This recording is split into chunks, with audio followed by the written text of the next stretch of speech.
What's up, everybody? It's Coach D, and it's day two. It's 7:21 a.m. and I took my second and third trade. On my first trade, I got $1 out of it because it retraced.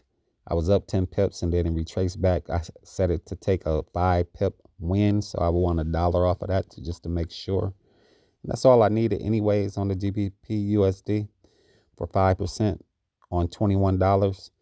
So I just made sure I got that profit if it closed out on me. And that's what I got. And then I took my third trade on GBP USD at a 0.02 lot.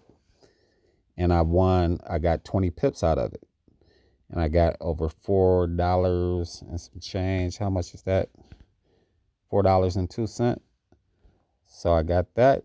And right now, as of today, on day two, trade number 3, I'm up to $25 and 82 cents, which puts me, if you look at this, 24, so 25.29, that puts me 19 days ahead of schedule.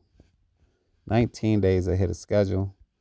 Everything moving just fine. Like I say, if you guys want to learn this, you can do this with me as I do it. You can take trades with me. We have a 2-week syllabus that you can learn. The course is $99 if you want to join our crew, take trades with us live, do all that. But if you just want to take it day by day and stuff like that, if you join my Facebook group, I have something for you guys too. So either way, it's a win-win. Come learn how to trade Forex. They should have taught you guys this while you was in school. They don't want you to win. This will change your life. Have a great day.